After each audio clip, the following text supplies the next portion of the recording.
Hello అండి, అందరికీ నమస్కారం. Welcome back to our YouTube channel. Today our grammar topic is indefinite pronoun. పేరులోనే ఉంది. ఇండిఫినిట్ అంటే ఖచ్చితత్వం కాదు అని అర్థం. Indefinite pronoun definition. Indefinite pronoun refer to persons or things in a general way but do not refer to any person or thing in particular way. అంటే ఏం తెలియజేస్తుంది? ఇండిఫినిట్ ప్రొనౌను జనరల్ వేలో పలానా వస్తువు, పలానా వ్యక్తులు అని జనరల్ వేలో సాధారణంగా చెప్తుంది, కానీ పర్టికులర్గా వీళ్ళు, వాళ్ళు, పలానా వస్తువులు అని పర్టికులర్ వేలో తెలియజేయదంట.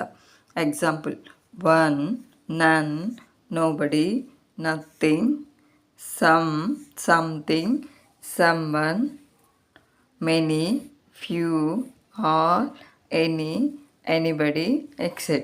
Okay, these are the examples of indefinite pronouns.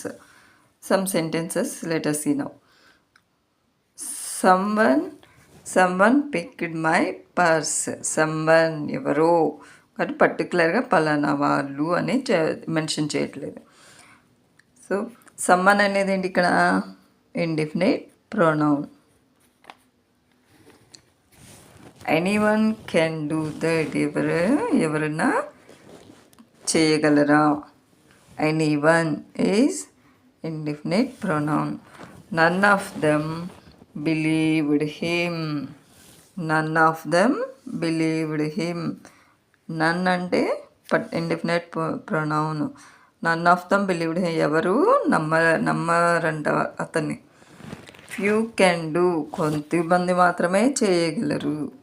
Okay, so this is the indefinite pronoun. అంటే పర్టికులర్గా పలానా అని పర్టికులర్గా పాయింట్అవుట్ చేయదనమాట. జనరల్ వేలోనే చెప్తుంది, ఎవరో ఒకళ్ళు అన్నట్లుగా. Okay, thank you friends.